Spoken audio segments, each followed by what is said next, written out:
Good afternoon, everybody. I just want to first thank Mass Hire Greater Brockton Workforce Board for letting us, for hosting us today. They provided some wonderful lunch. And I appreciate everybody who's online participating. This meeting is being recorded. It will go into the Google Drive, and that list seems to be growing and growing, which is great to hear, because as we work across our region, from the Brockton area all the way to Plymouth, there's a lot of ongoing activity. So we have a full agenda. I think the first, well, it doesn't look that full, but it is full. You know, the first and foremost is the coalition communication and overview and the guide. Megan, if you want to just take over from here. Sure. First off, we sent out our first of many monthly newsletters. Did you guys receive a newsletter? Mm-hmm. Yes. Yeah. People want, okay, good. Yay. That's great. Because I know sometimes if it's sent out through a third party, like a MailChimp like we use, it sometimes ends up in people's spam. So if you didn't receive it, check there. And if not, please let me know. And the intention is that one, it's a great source to remind people of different items, but also if there's things that you have coming up or a program that you want to promote, et cetera, it's a great opportunity to send it. You can send it directly to me. I'm Megan Fournier. I realized I didn't, my email's everywhere. But then we'll save it as long as it's within that timeline, and it'll be put into that newsletter. So we figured it's another great way of calling attention to a program. Additionally, we have the listserv. I don't know how many people are signed up for it, and if you've been getting emails from the listserv. Anyone signing up? You're getting the email? Yes. So anyone can. Pat, is that a no, Pat? Okay, so I'll the instructions, I'll send those out again as to what to do. But it's anyone can email. So if there's something too that's not in the timeline of the newsletter, send it to the listserv, because it's a great opportunity to promote it. You know, because I know you have the Steam the Streets, and so that's a great opportunity to put, you know, I posted it.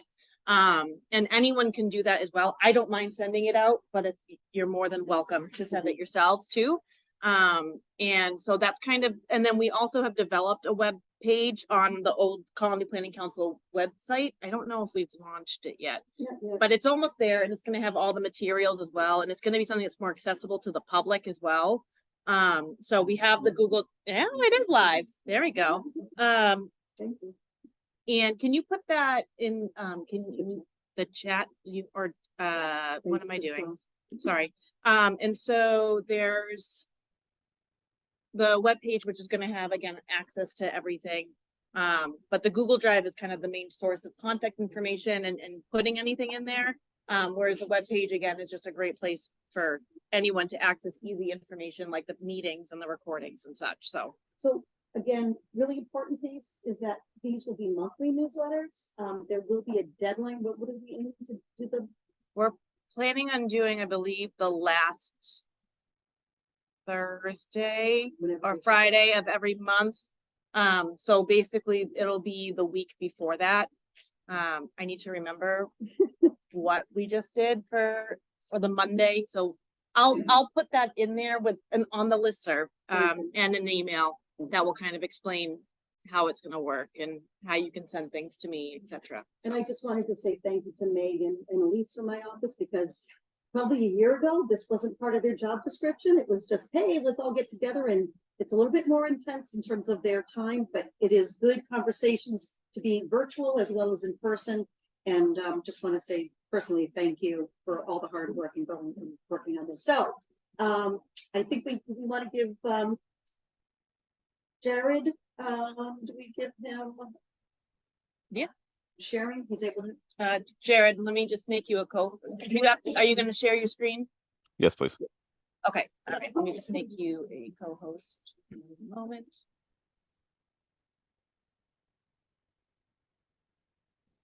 You should be able to share. Yep. Oops. I need to open what I need to share first.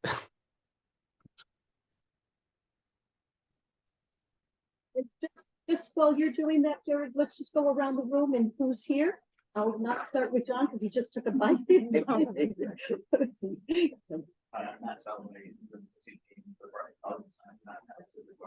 Thank you, Matt. I'm John Brothers, I'm with Mass Bio Ed. First meeting. Thank you, welcome. Hey, Ruggieri, I'm the Dean of Science and Mathematics at Mississippi. Hi, Jason Hunter here, Mass High Greater Brockton Workforce Board. Thank you. Hello, Christelle Love from New Heights Charter School of Brockton. Rob May, Director of Planning and Economic Development. John Bay, planner, City of Brockton. Did I do enough, top, soft shoe tap there for you, Jared? And if you are, if you can, those that are online, if you can just rename yourself so we know, and those that are online can know where, what organization you're from. So Jared, the floor is yours. Great. I'm going to assume everybody can see my screen. So if not, Mary will scream at me or someone, Megan. You're all Fantastic. good. You're good. Excellent. And thanks for the invitation. And sorry I couldn't do it earlier as I had hoped. For those that don't know me, I'm Jared O'Clair. I'm co-lead of BioConnects New England, which I'll talk about here with you today. My real paying job is Vice Provost Research, Economic Development, and Director of Bioinnovation at Northeastern University. What that means is I really think about technologies, innovation, and partnerships at the intersection of workforce development, use-inspired research, and entrepreneurship, driving the life sciences pieces of that for the university, which includes but is not limited to sort of BioConnects New England that I'll talk to you today about.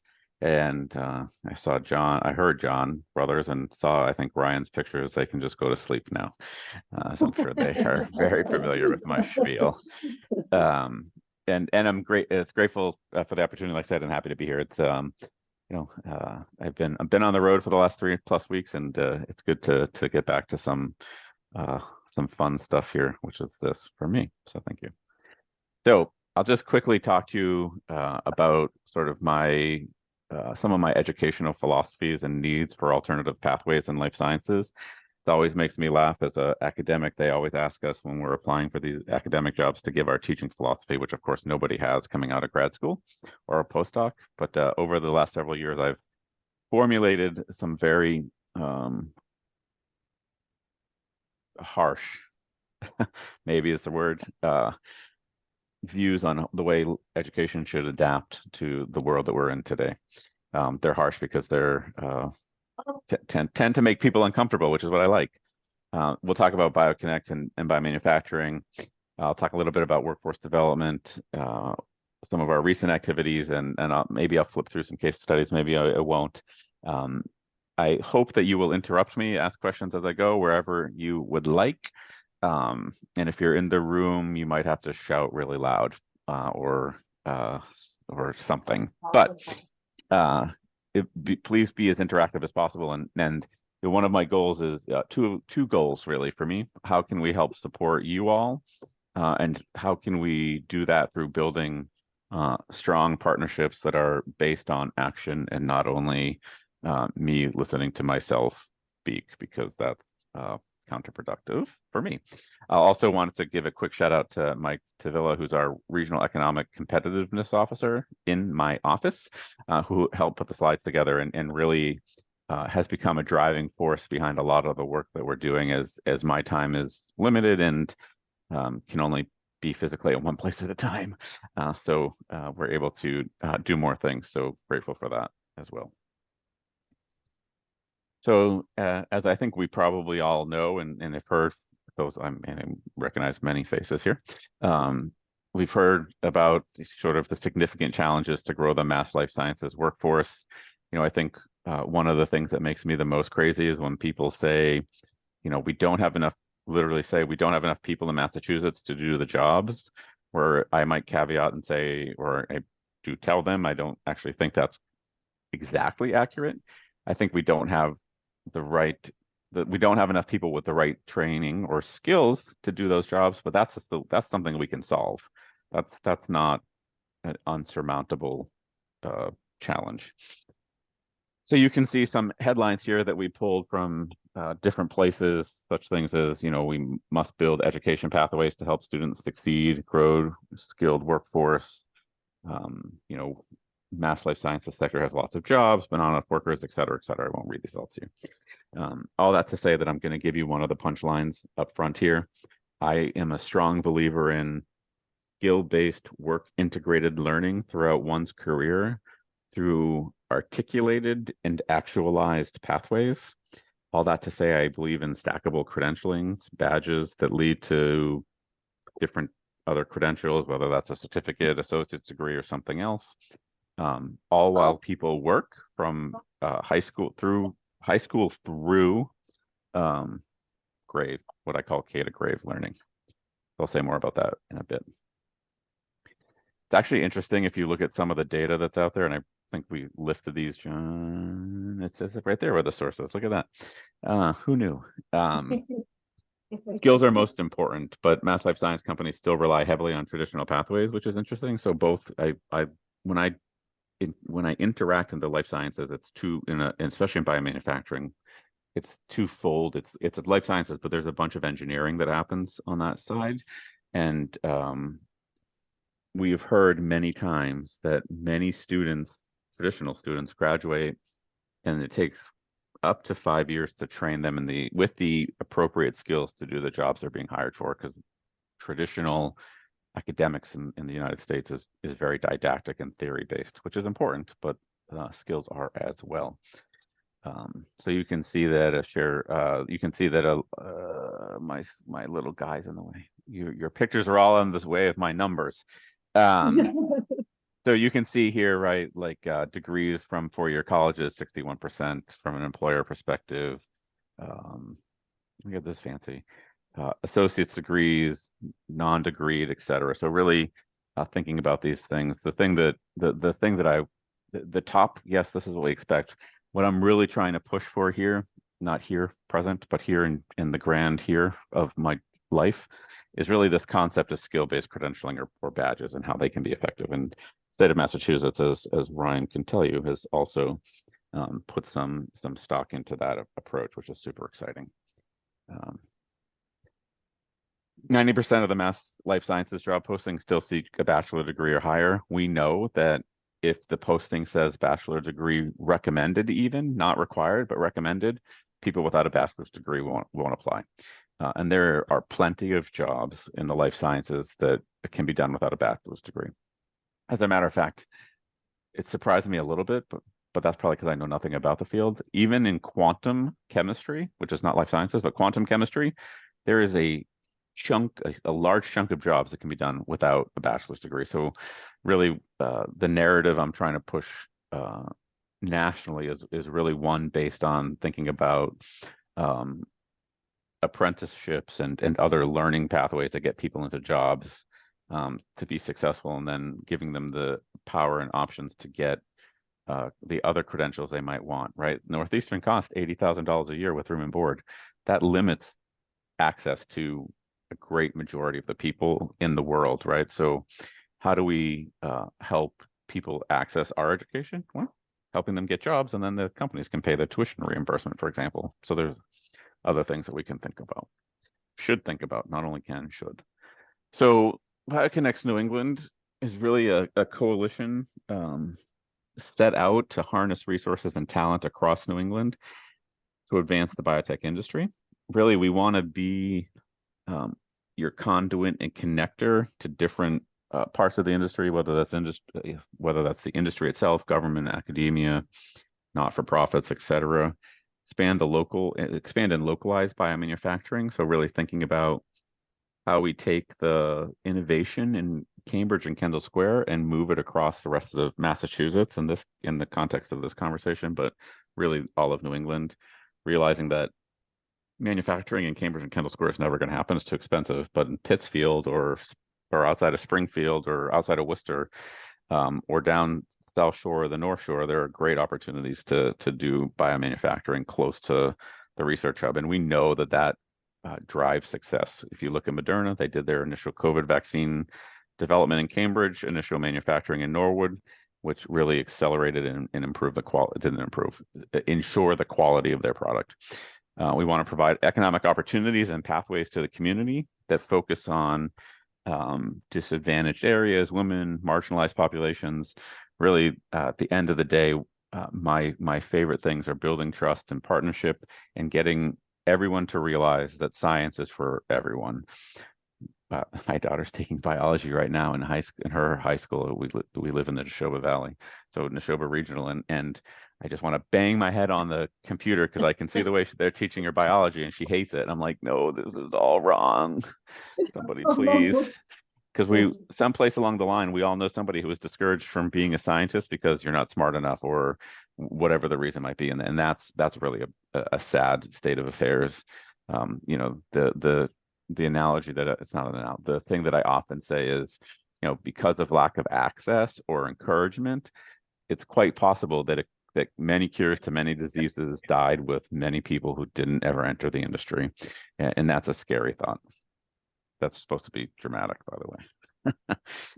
So we've been really thinking about biomanufacturing as a space to focus on.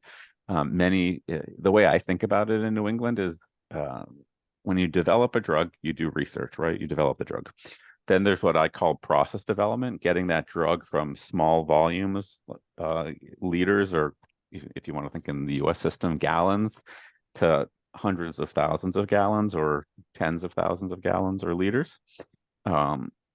To really make it scalable so that it can then be commercialized. Many drugs go to die because people don't think about scalability and if it's even possible.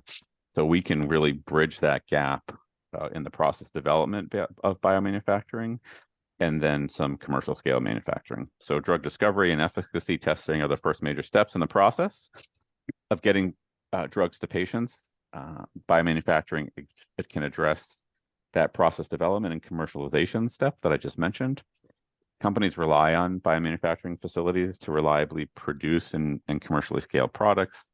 And we want to create growth opportunities for these facilities and put them in proximity to the discovery, research near manufacturing, so that companies can remove many of the bottlenecks that production outsourcing creates.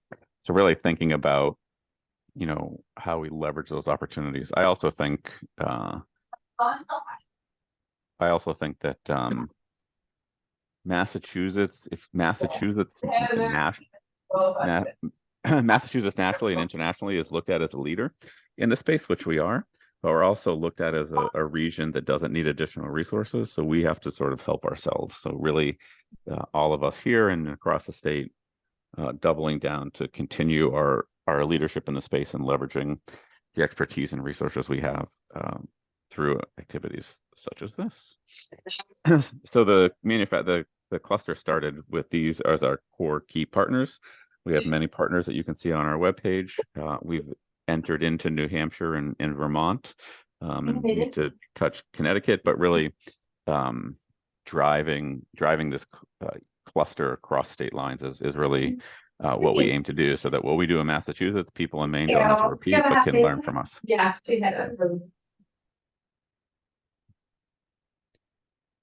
We also have sort of thought about a network of pilot scale manufacturing facilities that people can engage in for both training and research.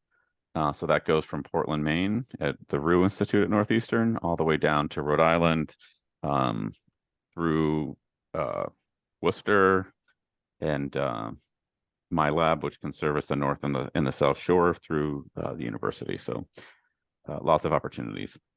Has also led to other interesting growth opportunities that we're helping support through my job at Northeastern, not necessarily through the coalition around coastal sustainability and Marshfield, through a workforce and research model. So we don't only focus on biomanufacturing, but more broadly across technology areas.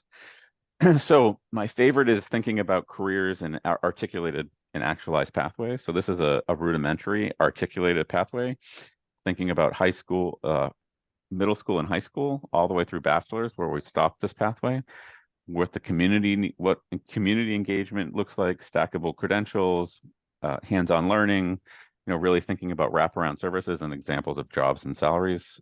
This is probably about a year and a half old, so the salaries might be off a little bit, but really thinking about, we know that if we don't get to students while they're young, middle school or high school, by the time they get to sophomore year in high school, if they don't have interest in STEM fields or been exposed to them in a positive fashion, they'll go off and think about other jobs. So really building those opportunities and going through the pathway. So when I say articulated and actualized to me is actually having the pieces in place so that students can interact and learn.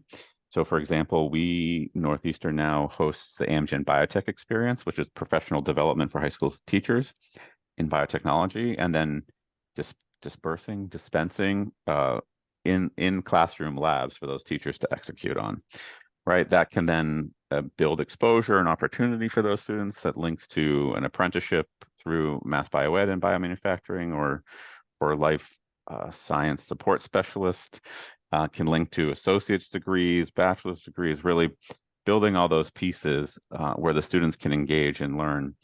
We also just formulated an agreement of partnership with the Massachusetts Association of Vocational Administrators to really think about how we can help in providing internships for students, especially and including in the new pathway programs that my son, I make fun of my son. I said, look, your high school is going to do pathways. You're going to come do an internship with your dad in his lab, to which he ran away screaming because he doesn't want to be with his dad, but that's okay.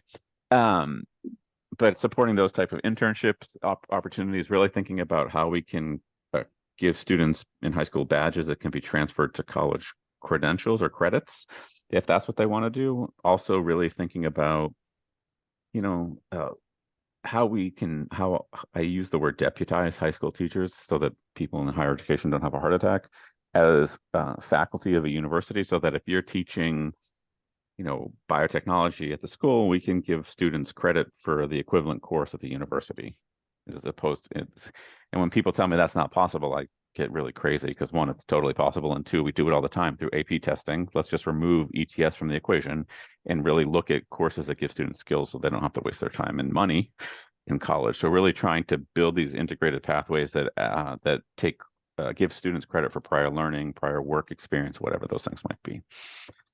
And I can't change the world, but I'd like to do that in higher education. I'd also like to think about how some of the learning in high school changes, which is a much harder challenge, as we all know, because I see what my own kids are learning and doing, and it's the same thing I learned and did. So I carry my math teacher told me I wouldn't have a calculator in my pocket, and she was absolutely right. I have a supercomputer in my pocket at all times. I don't need to memorize the 20 amino acids. I need to know where to find them and what to do with them. So just some thoughts Jared, on that.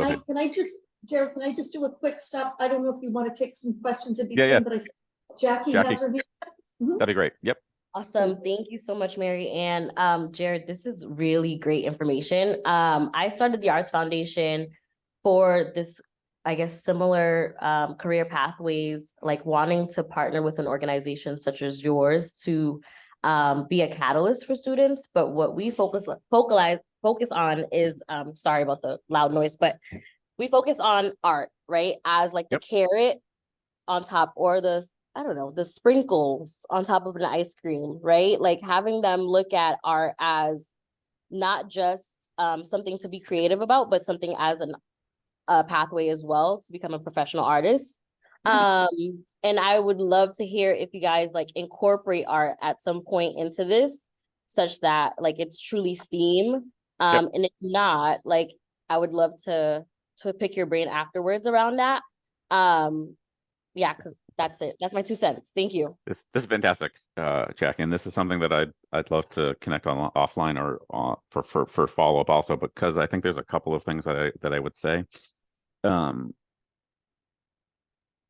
More broadly speaking, so we need to do a better job, and I've been trying to build those relationships and think about those things from the very broad perspective of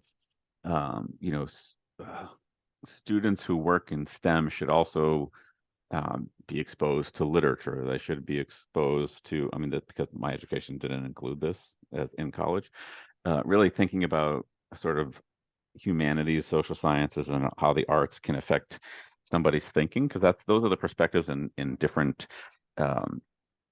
to be creative and innovative in the experimental and life sciences space, for example, you need to be exposed to different things such as that.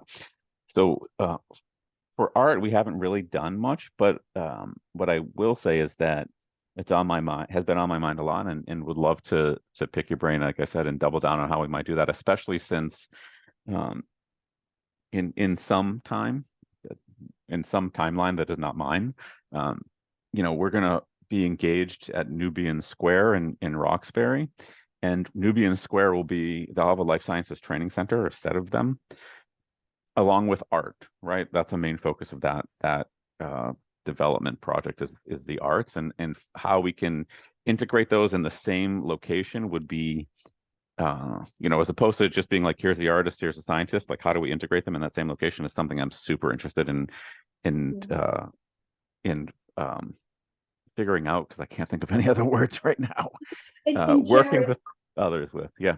no, and I think that's why we are continuing to call this coalition the STEAM Coalition. Malik Williams, who we've been here and before Mass Hire, and working on the engineering aspect of the arts and the music arts. And he's very much, I know he's on our listserv now, but Mass Hire has been working with the young professionals. And I don't know if, Jason, if you want to weigh in on that a little bit, or if you, I know that the young adults initiatives had Malik. Yeah, so we're doing a number of different areas in that, whether it's the music production piece or the video production, or they've done seminars on podcasting, all inside of that. I mean, I guess that's engineering, that's arts, that's a little bit, it touches on a little bit of everything. So we will be running a couple more cohorts. I'll let David Vincent send out some information on the upcoming workshop, but that's all the workshops. But those will be, that's been a focus for the past year to kind of build out facilities so kids can, say that. So youth can experiment with those different artistic aspects of this. Yeah, that's awesome. I mean, I think the more the arts can be integrated into the STEM, the better. I mean, I just think it's I did to overshare my life, because that's what I do for anybody who knows me. You know, I'm a life scientist, and that's how I was trained, and that's how I spent a lot of my time over the years. And then I realized as I was getting older, I had an interest in sort of the philosophy side of my brain. So I went and got a master's in ministry, right, to sort of build out the other aspects of my not only the analytical aspects of my life, but the other aspects. So really thinking about how we can integrate those things for students is something I'm super passionate about. As I wasn't exposed throughout my own educational career pathway. We'll have to figure out the engineering aspect of using like a lab beeper or something and making music with it or something along those lines.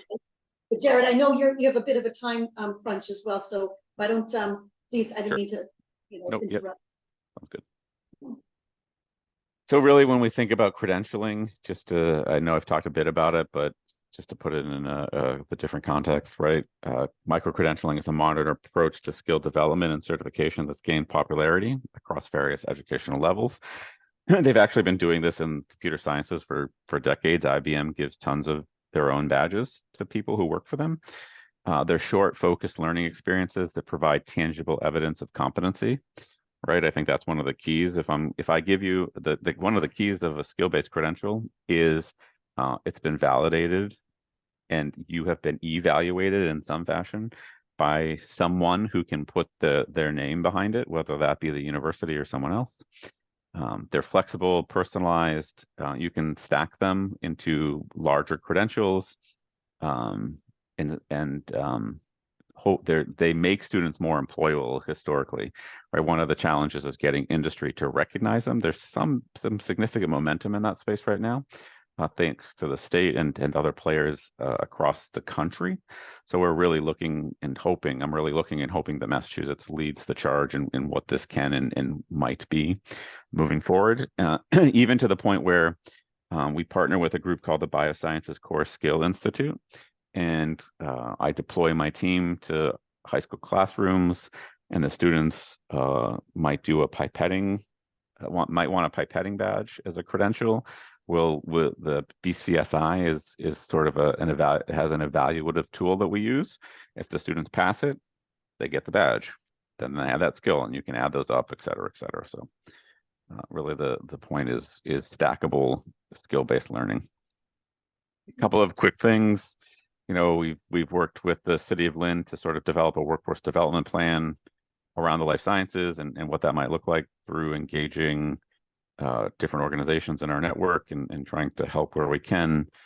We provided some resources through Northeastern's community law school lab clinic to help Lynn Lab get a 501c3 status. Lynn Lab is a lab that, it's a organization that really brings hands-on experiences to students, whether that be doing lab work in a brewery in the city of Lynn or taking it on the road to your local, I don't know, end of year event at the elementary school, whatever that might be. Like I mentioned, we have a partnership with the Massachusetts Association of Vocational Administrators that we hope to sort of quadruple down on. And thanks to MLSC, are going to expand our work to Roxbury, as I mentioned, through a coalition grant with Roxbury Community College, Mass Bioed, and Northeastern to help facilitate a life science, the equipment for a life science training center in Roxbury, which I'm super excited about. And hopefully we'll be able to partner and replicate that in other locations. Yeah, sure, throughout the state, but also Northeastern has a network, so throughout the country. So really exciting things happening there. And I don't know that I care about any of these today, but it's just a quick couple of comments. Gloucester Marine and Genomics Institute in Gloucester is a great example of workforce development and training in biomanufacturing and biotech. They started 10 years ago. I know that because I went to their party this year, and have served probably closer to 60 students at this point. Those students do internships, go work in industry. So fantastic, a huge success story there, and something that we can use as a model for training across the state. I mentioned Lynn Lab. We also work with community organizations to really, you can't get people into the industry if they don't, one, trust the industry and understand what we do, which most people don't. Most, those of us who work in the space just assume that everybody knows what the life sciences are because we're Massachusetts. But most people know how to become a medical doctor, but not many people know how to enter the life sciences, right? So partnering with community organizations like Roxbury Works to build trust and engage the community. Outreach is great. We love outreach campaigns. Those are important. If they're not followed up with engagement, they're less effective. So really thinking about how we build all those pieces together, and how we can do that. So we can stop sharing my screen and chat about, and if there are any questions, but really I'm more interested in, how we can be helpful and work together. Did I stop sharing? Yes. Let me be a little moderator.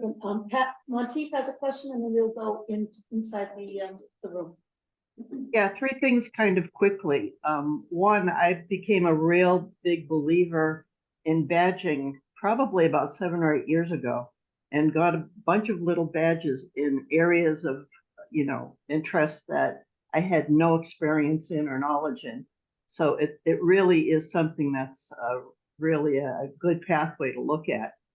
2, my son is very involved in trying to marry artificial intelligence with art. And he's got a number of different programs that he's doing with after-school programs on the South Shore here, in addition to Boston and even as far away as Chicago. So, maybe that's something we can talk about at some point. And I'd like to talk to maybe Jackie about the Arts Foundation and that whole program that he's got. And the third thing, one of the other hats that I wear is I'm chairperson of the South Shore Regional Science and Engineering Fair, which happens March 2nd at Bridgewater State University. And Jared, I'd love to have, you and some of your program come and be judges at the fair, which would be great. Love to do that. And I was going to send some information, and anybody that's, on this call or in the meeting who would like to participate in the science fair, we would love to have you. We're always looking for additional judges. Thanks, Matt. That'd be fantastic. And, Bridgewater State is a great friend and partner to us also. So we love that. Matt, did you have a follow-up or anything, or any other questions in John? I had a question, Jared, actually. Has the state or the New England, certification or credentialing bodies, have they expressed any interest in actually implementing some sort of badging system, or is there anything that we could do to help, you know, bring that to their attention that they might be more interested in doing so? Yeah, so yes, so the state has their pathmaker skill-based credentialing sort of program that they've enacted in the life sciences, blue and green economy, and something else I'm forgetting. It's a pilot program right now so that we can hopefully collect data and show value so that hopefully it gets built into the economic development bill that the Healy administration puts forward in the future.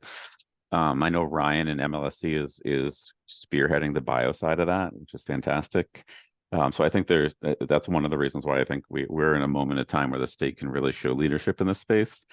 And there are, and I'm forgetting them all right now, but there are skill-based credentialing initiatives that many states have bought into. For example, I had a conversation with somebody in Maryland about this the other day.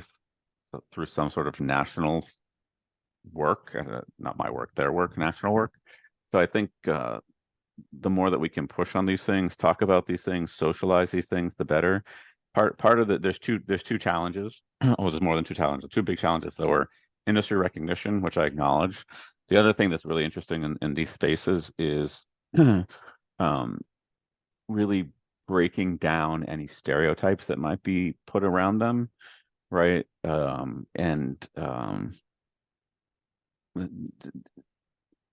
People understand traditional pathways. People understand high school degrees. People understand college degrees, no matter where you live, what your background is, or whatever that might be, as the gold standard, which is something that I think is antiquated, right? Like, I mean, I was even talking to my son the other day. I'm like, dude, like, go to a technical school, get some badges, get a job, do some cool stuff, right? And then like we live in the same house, but still, my daughter's in high school. She's like, ew, why would anybody do that? Like, you have to go to college or whatever those stereotypes. So really thinking about how we socialize those things, so people realize they're a valid option to help them get jobs, and not just like, I mean, really good jobs. And I'd also say that almost every manufacturing job that exists today is nothing like the manufacturing job that my grandfather had at GE 50 years ago, 100, even that's probably not 100 years ago, he's not 70 years ago. Rob? But yeah, the more help, the better. So John and I were just at the Worcester Life Science Summit. And Jeannie Leclerc from Life Science Center gave the keynote address, filling in. And she talked about the Pathmakers program, which I thought was really great. But Pathmakers seems to be, at this point, seems to still be a demand side program, because you need to have an industry partner to sponsor the education in a very specific field of knowledge, as opposed to being demand side where you just show up and go. Because she compared it to the North Carolina BioWorks, where you just, anybody who wants to just shows up and can get certified. Do you see Pathmakers heading in that direction to becoming more of a rather than demand, but supply side? I do think it'll move in that direction, and Ryan could speak probably more intelligently than I can. I mean, I know that you can apply for a Pathmaker to get funding to support students to get the badges. I also know, though, that you can apply for the badge to issue the badge without funding, which means that it's more supply than demand. So I think, you know, it'll evolve over time. And you have, I mean, we have industry, you have to have an industry partner to apply. I don't think they're committing in legal sense to anything. Like, they're not saying we're going to hire these people. They're just saying these are the skills and the type of skills we need to hire to fill the demand. But I do think, you know, we need this, and I saw Ryan come on camera, so I'll be quiet in a second, but we need to really think about how we do this and get initial momentum and recognition, and hopefully show that they're valuable and have quality individuals who are trained who are high quality. Yeah, my words are a mess. And then we can move it along, right, and see where it goes from there. Go ahead, Ryan. Thanks, Jared, Jared. you're gonna have to take your comedic show on the road, because certainly is helpful in terms of talking, but you know, and I certainly appreciate the work that you've done, and I've been part of board and connecting. I mean, the people around this group and this table and on the online virtually, you know, the important piece is to know what each other are doing and how to connect. We're just the cog in making sure that the access is there, and certainly between the Mass Life Science as well as the Clean Set, Mass Clean Center, Green Energy Center, right, all the interwovenness of all of that. But Brockton High School, but also the area schools of the fact that there's now free college for those that are untraditional, right? To be all the things that are going to be helpful in terms of leading into those pathways, but not losing sight of some of the things that both Rob and John have talked about. But I with Bioworks heavily when I was at Bristol, and they have a unique setup. Like I flew down there and trained with them a couple of times, and they have a link between Wake Tech community and NC State, and so the trainees go right into that NC State training facility. So they have more of an established like pipeline right into there. So makes it a little. I know I thought the same thing when I came back to Fall River. I'm like, we need to do this here, and it's not quite as easy. They've had it for a long time. And sure, it takes a long time to build, and I just want to echo it. I do want to give Brian a chance to talk a little bit about the first steps. Maybe if I could say that Pathmakers is making both in terms of standards as well as in terms of funding training. The one thing I just want to make a big pitch for is, and last night and virtually every time I meet with anyone in life sciences, higher ed or training, credentialing comes up. And the key to this, in my mind, is that industry doesn't have time to set up credentialing. They can't be the ones that lead on this. They have to be presented and drawn into it by the training providers and by the coalitions such as Jared's talking about. I literally, and sorry Jared, I've heard your presentation before, I sent an email just to someone who I talked to last night who's setting up his own credentialing system in Boston. And I'm like, we need to bring this together. And so I just really want to advocate, and I think BioConnects is probably the strongest, most widespread New England coalition that makes sense to host this effort on life science side and learn from others. So I just wanted to put that in the shot. Ryan? Yeah, good afternoon, everyone. I just wanted to further clarify some of the points around Pathmakers. I know it's still a very new pilot program and there's a lot of questions about it. So yeah, there are these two components. There are the common the core competencies that were established, and Jared helped us out a lot with that for bio manufacturing specifically, and any training program that can check all those boxes can essentially apply to us for the Pathmaker validation. And what we're hoping to do with that is to be able to share with industry, being the hub for life sciences in Massachusetts, that these programs are all kind of validated, right? They're providing the training that our industry is looking for, right? So they're meeting the criteria that is expected for learners to come out with the skills that are necessary for an entry-level job in biomanufacturing, right? So that's the first piece of it. And then there's the funding piece. So if you're looking to stand up a new program or expand an existing program that is tailored specifically to the needs of one or more companies. So they do have to provide a letter of support, but as Jared mentioned, there's no funding commitment, but there is a commitment that they interview and consider the graduates coming out of the program for their entry-level jobs. So they have to indicate as part of this application how many jobs they have open, and work with the training provider to develop and design or tailor a curriculum specifically for those jobs. And that's what's going to make a strong application through Pathmaker, is if a training provider is coming to us and saying, well, we're going to start up this program. And these are short-term programs, right? Around 10 weeks is what we're looking for. So a short-term training program that's going to provide talent that's specifically designed for a set number of open jobs at a particular company. So it's very, very intentional. And the other piece of this is that unlike we have a workforce development capital grant program, which Jared mentioned earlier, that has provided hundreds of millions of dollars in funding over the past 15 years to support lab infrastructure at our higher ed institutions, at our nonprofit training providers, et cetera. And the new project in Nubian Square that Jared mentioned is a recipient of the current round of that program. And so but what we haven't been able to do until Pathmaker is provide the non-capital costs. So Pathmaker is almost entirely non-capital. It's to support these training programs with making their programs tuition free, which is a requirement. And this isn't typical, right? Other than GMGI, I can't think of a program right now in biotech or biomanufacturing that is fully tuition free.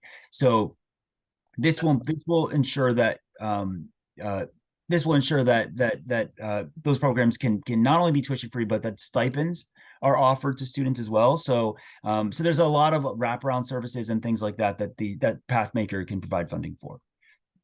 So do we get into a chicken and egg situation potentially with having the industry sponsor? Because if you look around Southeast Massachusetts, there aren't a lot of biomanufacturing organizations to partner with that are going to go to Bridgewater or to Massasoit and say, hey, we want to do a program. So in the meantime, we're ending up doing nothing. So how do we, and to move on to that, Jones LaSalle made a presentation. I'm sorry, I've got 10 copies of it, and I'll pass it out to the folks at the table, but you can't see very well, but these are the GMP facilities, out of the greater metro Boston area. None of them are really, southeast. We're getting kind of. I would disagree. Well, They're coming. What's one of these You things? got Norton, you got Allen Island and Norton. When you look at where the talent lives, there's a huge amount of talent that lives in Brockton that is working in this industry. How do we reinforce that? Because we don't necessarily have, Norton's not Brockton, sorry. A lot closer than Boston. I will say. But the people who need those kind of jobs aren't going to transfer and drive all the way over to Norton Edge, so they can come back over here someplace else. So, go ahead. Forgive me if I may. So, one of the primary program I work with at MassBio is called College and Career. Through that, we're building institutional relationships between industry and companies. And two of our partners are Bridgewater State and Massasoit. And we only have 4. So, because that's intentional. And granted, the Southeast Mass is not it's not the biggest in the area, and we also publish a lot of data. Showing how obviously Bridgewater County and now Worcester, we just heard about everything there, which to me is a blueprint for what we want to do in Southeast Worcester, really. And then, so identifying that we have Thermo Fisher in Plainville, which is not that long ago that it opened up and has a lot of capacity. We've got Moderna, which is hiring lights out in Norwood, Allen Island, that's in Norton. It has to be a regional approach. And they are very excited about attracting talent from the Southeast because they know they can attract it a lot better than they can attract it from Boston or Middlesex or Worcester. So there are other training providers that I can meet. You don't have to go East Jesus to get a badge. And you want to train people who live here who are going to be super happy to commute to Norton, Plainville, Norwood. Once and, and to your, oops, sorry, and we're working with Ryan hasn't responded to my email. Shame on him, by the way. Now that I'm looking right at him. No, I'm just kidding. We're looking at Pathmaker as a for me. It's a collaboration between Northeastern and Bridgewater State to bring those trainings down to you. I mean, John here in the room with you, John Brothers, put me in contact with Bridgewater State maybe 9 months ago, and we're really actively trying to build a partnership that is focused on the South Shore, and Burlington is sort of the North Shore-ish so that we can span that region. My goal, the training will happen there, right? The goal is that, if there's workforce, then the companies will follow. So let me butt in at this point. So the documents that were shared here, John is going to add it to the Google Docs, so it will be in there. It just put pictures of it in the chat. And As put well. pictures of it in the chat. Thank you, Megan. So within my life, right? So I've been in government, I've been in education, working at Bridgewater State. I've been in economic development. I'm a resident of the city of Brockton. I kind of have this overview, which is I think why maybe Jared, that, in terms of being on the board, because you are right, Southeastern Mass, Norton, Plainville. The residents of Brockton in particular do not have access to education. I'm looking at both of the two schools, Massasoit and Bridgewater, because there's a van, a transportation that comes from downtown Brockton that goes to Bridgewater. Amazing, right? It's free transportation for students, runs, and I forget what the numbers are because that's my old Colony Planning Council rover and should know those numbers. But that's why we're also sitting here in this boardroom right here at Workforce, because of the work that this board does, the work that the staff does to connect with the higher ed, that connect with the high school, connect with all of you where the jobs are, right? So access to jobs and access to education is critical. I don't care how many years I've been saying it, probably for a good 10 years now, to Jay Ash, to anybody that's gonna listen, it's been, we have to keep in mind, because, and the why I know this, and I'm gonna get off my soapbox, because when we were losing FootJoy 25, 26 years ago, they were planning to move to Norton, Mansfield. And they decided not to because their workers were from Brockton and had no way of getting there. I don't want to underscore that need. And while the train isn't access into Boston, but when you're paying $350 a month, that becomes a deterrent.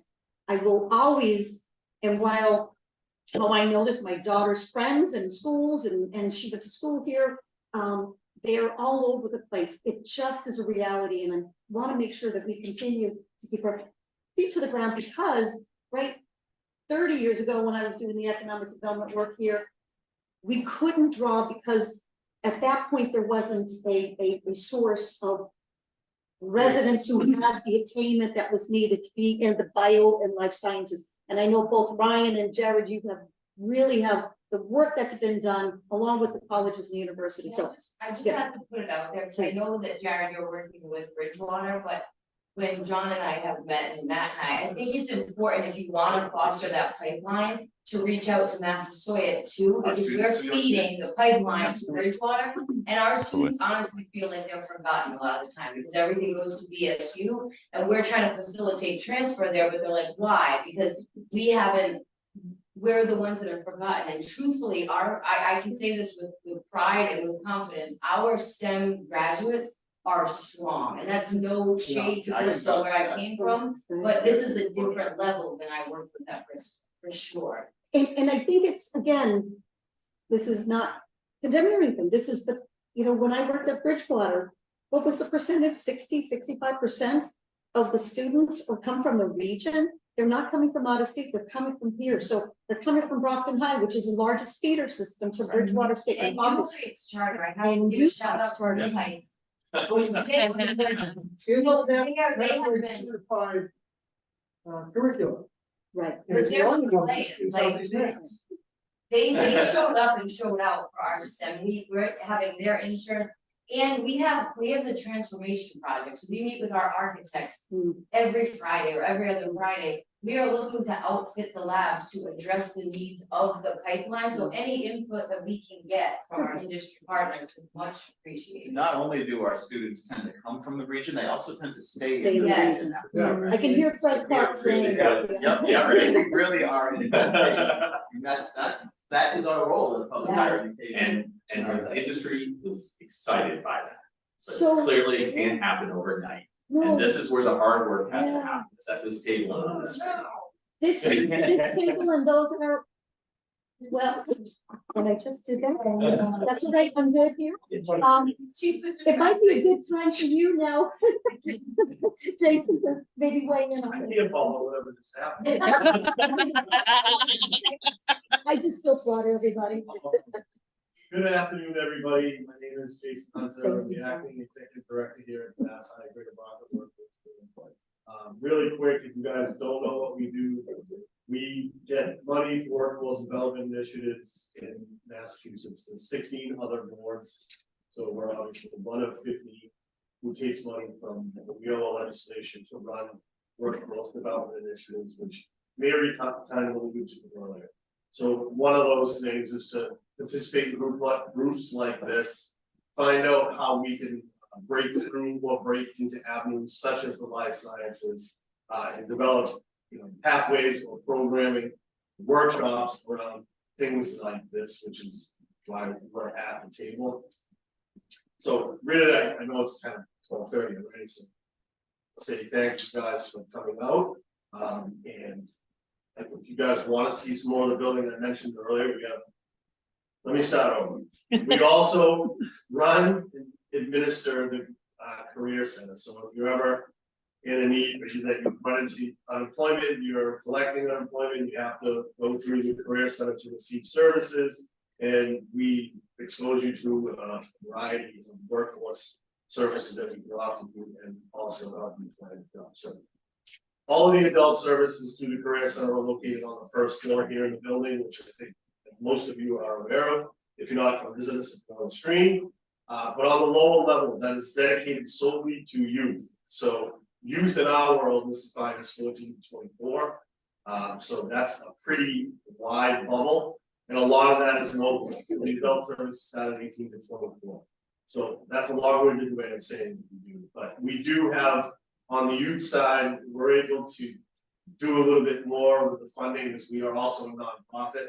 So we do apply for a ton of grant funding, and we've been lucky enough to receive quite a few grants over the years to expand the new services. And as Mary mentioned, we've looked into this what I call a design space downstairs, where the youth are using something called a cricket machine. I still don't know what that is. See? Yeah. Heat press, a t-shirt design, they do hats, the same thing. They run, I'm not that tech savvy, so don't ask me what it is. But they experimented, there's a video production room or a production room downstairs where they do the video, the music, they experimented with podcasting. We're always looking for ways to expand the program and just create new things. We're also at the moment, we've kind of turned ourselves into a little bit of a transportation hub. We offer a CDL program for anybody that has a high school equivalency and would like to learn how to drive a truck. We just recently received, can't say it out loud because it's embargoed, so if it's recorded. I'll cut it out. We received funding from an unknown source to provide diesel tech, which I think fits right into this. So you're with us, so you're up hot. Congratulations.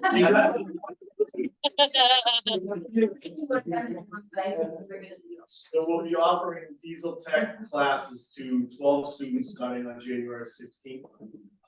There you go. So I would send that all up. We're just engineering the science and math. Because from what I understand on the diesel side of things, you're not really in there fixing the engine. A lot of it is you go in there with some sort of tool, the diagnostic tool runs all of the problem solving for you, and then you finally get into it. So a lot of it is through computers and CNC and all that. I just have to say, we had a gentleman come to the open house before I left Bristol and came and said, I want to look at offshore wind. I need to re-credential, I need to go to college, I'm a diesel tech. He said, he needs $300,000 a year as a diesel tech. I was like, I don't know what we're gonna be able to do for you here, but I thought, it's like, that's amazing. We just got word that one of our CDL graduates took a job in Weymouth, and his starting salary was $75 an hour. So, so I know we're closing in on time for everybody, and I think, Rob, you said you have an Yeah, update? I just had an update. The city had applied to the one-stop community for community development.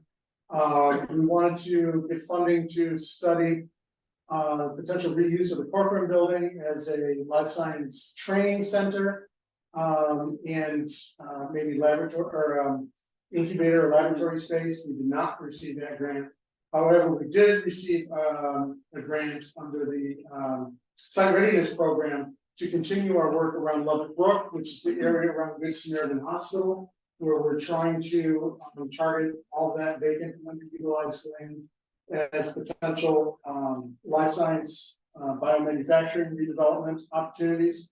And the Rockland Fairgrounds is in play, and the city council is considering whether the city is going to require that. And if the city does, there would be a large commercial / industrial component there. Probably 35 acres or more for development. So Google Drive, listserv, communication, connecting, arts, lots of different things. Just want to say thank you again to Jason and to the Mass Hire Greater Brockton Workforce Board. And my apologies in advance for not clearing this with you, but just also our sympathies to Jason, who recently lost his dad. And we have you in our prayers. So with that, when's our next meeting? TBD. January. January. We will get a taste of works for everybody. If you have ideas for guest speakers, please let us know. Thank you, everyone. Have a safe and wonderful weekend, and we'll be catching up with you all soon. Thank you. Thank you.